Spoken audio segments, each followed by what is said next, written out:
बाले baker baker गिद्रो खबर काते जहां लका ओना जगह रे कमी कना नोआ कमी रे सरी गे सरहाव रे ना सोशल मीडिया रे हरमो देखो काते वीडियो को तैयार दा डांस दाको नुको रबन लाइक दाको नुको रबन कमेंट दा मेन खान तेहेन मिटांग मालती मुर्मू लका जहां लका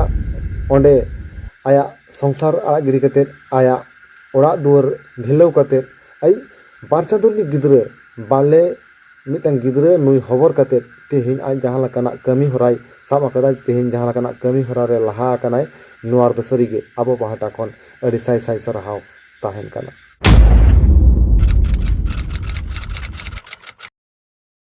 निते जदि सोशल मीडिया रे बन नेलाबन मिटांग वीडियो अड़ी तेद गे भाइरल आकाना आर नोआ वीडियो इदी कते जहां लका ओना वीडियो भाइरल आकाना आना भाइरल वीडियो इदी कते नितो अड़ी तेद गे तर्क बितर्क से कथा रपचा हो जानाम आकाना आर ओना लकाते गे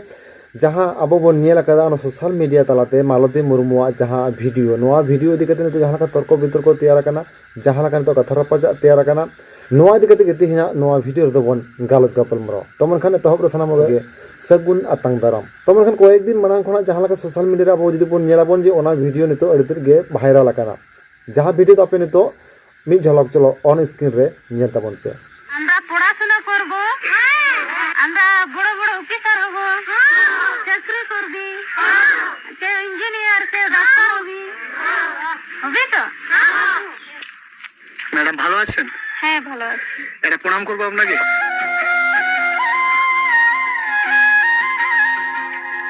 বাচ্চাটি কার? আমার। বাচ্চাটি আপনার? হ্যাঁ। है हो नितो जहां वीडियो आपे पिनल के तब नोआ वीडियो नितो सोशल मीडिया रे अड़ते गे भाइरल आकाना भाइरल रना कारण दो चेक काना जी नुई जहां कुड़ी हपन पिनल के नुई कुड़ी हपन नितुम दो काना मालती मुर्मू और नुई मालती मुर्मू पुरुलिया रेना जिलिंग सिरिंग मिटांग संतार आतोरे आई बार चांदुरनी बाले गिद्रे खबर काते उनी ऑनलाइन को गिद्रे पढ़ावेत कोई संताड़ीते बांग्लाते और इंग्लिशते सरीगे तेहेन बिना पैसाते बिना खर्चाते आतो हड़ा गड़ गपड़ते ओंडे मिटांग ओड़ा को बनाव लेदा और ओना जायगा रे 2020 साल खना ने हबिज तो ओंडे मालती मुर्मू गिद्रे पढ़ावेत कोई और ओना चितर साब रकाब लेदाई मिटांग सोशल एक्टिविस्ट दिल खान गमके सरीगे दिल खान गमके निंकना वीडियो अड़ी आयमा जायगा रे अड़ी आयमा अक्तरे आबो संतार कोआ साब रकाब आकादाई ओना लकाते आबो बाहाटा खना अड़ी साई साई सरहाव ताहेन काना आ ठीक ओनका गे तेहेन पुरुलिया रना जिलिंग श्रिंग आतोरे मालती मुर्मुआ मिटांग वीडियो आये साब रकाब लेदाई आर नोआ वीडियो जहां लका साब रकाब केदा साब रकाब काते उनका गे ओना वीडियो हो भाइरल एना और भाइरल एन खान नोआ भाइरल वीडियो दिकते नितो अड़ते गे काथा रपचा तैयार आकाना अड़ते गे काथा एपेर हेंडे तैयार आकाना सरीगे अड़ी आयमा हर दको ललाई काना जे दिल खान सर जहां से दिल खान गमके जहां वीडियो साब रकाब आकादाय नोआ वीडियो दो फेक काना नोआ जहां तथ्य ओना वीडियो तलाते मालती मुर्मू एमदाय नोआ दो फेक काना नोआ दो बांग सठिका नोआ दो बांग जोथाता निगरा अड़ी आयमा काथा तेहेन रकाब काना आको छतिक छतिक तालारे से दिकु दिकु तालारे मेनखान तेहेन नोआ वीडियो जहां लका भाइरल आकाना ओंडे जहां लका मालती मुर्मू कमी कनाई बांग उनको गिद्रा को जहां लकाय पढ़ावेत को सचेदेत कोई दिको दिना जे जिके कना बांग जिके कना दिको को जहां लका फायदा को नेला मेनखान तेन आबो लकाते आबो जाति लकाते आबो सावता लकाते इन दिन लैया मालती मुर्मू अड़ी नापाय कमी कना अड़ी बेस से कमी कनाई तेहेन निंकन को आरो हजार हजार मालती मुर्मू लकान हर को ओडोंग लगती कान ताबोना तेहेन निंके आबोरन गिद्रा को सचेत लगती कान ताबोना तबे ना हापिन दिन रे आरो लाफांग खन लाफांग सचेत बन चालाव दाड़ेया आर बांग सानामगे आबो आतो दिसम बाजार शहर नगर रे सानामगे समानते आबो ज्ञान बन आरजाव दाड़ेया बन तेहेन आबो बन नेलाबन जी पापा की पारी भद्र छापरी ओना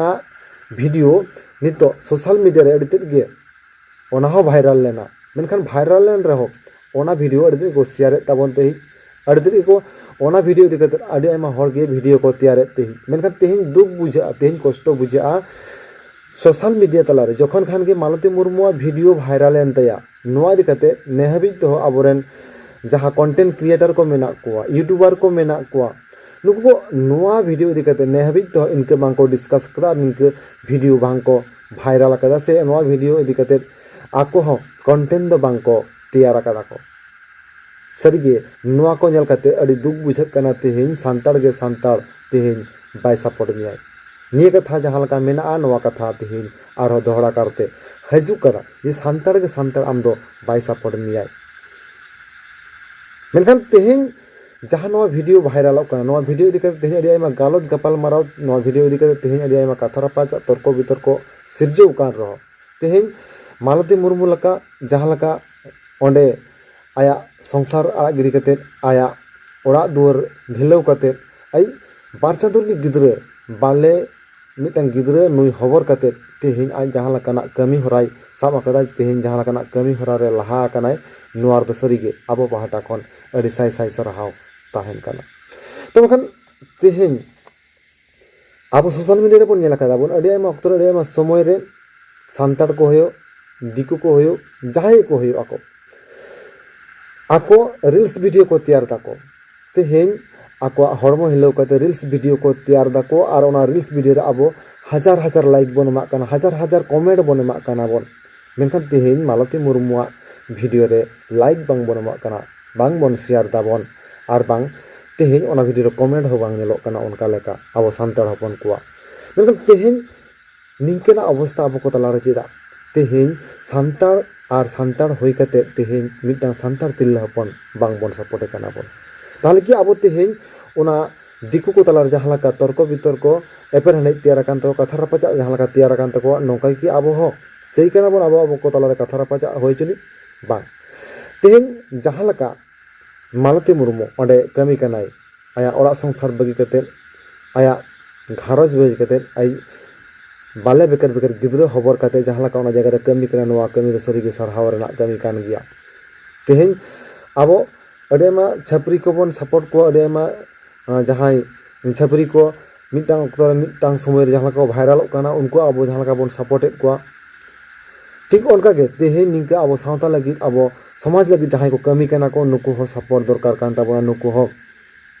आबो बन गोड़वा कोमा और तबे ना तेहेन आबो सावता एडुकेशन लेवल से तो लहा दाड़े और बांग लहा एडुकेशन लेवल से लहा लेनखान आबो सावतार सावता रेना समाज जाति धर्म सानवा गे लहा तब खान नवा वीडियो इदी कते आपे दामान दिसुदिस नवा वीडियो ना कमेंट बॉक्स रे कमेंट कते लई ताबन पे और चेलका तेहेन मालती मुर्मू इदी कते जहां लका थारापाजा चला काना तेहेन जहां लका अड़ी आयमा छत्तीक हपन को जहां लका ललई काना को नवा इदी कते हो आपे दामान दिसुदिस कथा नवा वीडियो ना कमेंट बॉक्स रे कमेंट कते लई ताबन पे और बांग जहां कंटेंट क्रिएटर को मेना पिया आपे कोठन हो अरदास ताहन काना तेहेन देन मालती मुर्मू तेहेन जहां लका कमी काना निंके का आरो जाते एटा हर को कमी माको और नवा इदी कते आपे हो देन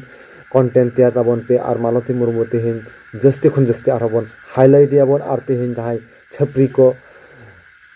जहां लका तेहेन आबो सांताड़ सावता रेना कथा बांग उइहर कते जहां कमी कना नवा कमी को होत लका ताबन टेकाव दारामा नवा हो आपे सानम गे उइहर रेना लगती मेना ताबोना और बांग उइहर ताबन पे तबन खान मुझे रे दोहरा करते नवा गे लिया तेहेन नवा वीडियो कला पे बुझाव किदा नवा वीडियो इदी कते तेहेन जहां लका इन मतामत लिया बना ओना मतामत जेलका तेहेन अब रील्स वीडियो को तैयार दा को सोशल मीडिया रे हरमो देखाव कते वीडियो को तैयार दा डांस दा को नुको आर बन लाइक दा को नुको आर बन कमेंट दा मेनखान तेहेन मिदटांग तिरला हपना वीडियो चेतान रे जहां दा अब तेहेन सांताड़ सावता लगी और बांग तेहेन अब सावता जाति धर्म बांचाव लगी और बांग आबरन कटी कटी पठुआ मै बाबू तको एडुकेशन लेवल रे अगु लगी जहां लका कमी कनाय नोआ रे आपे सानम गे गड़ो बन एमोमा तब खान मुचाद रे सानम पुरन अरदास ताहन खान आपे आपान आपिन दामान दिस कथा नो वीडियो ना कमेंट बॉक्स रे कमेंट कते लई तबन तब खान मुचाद सानम गे जोहार।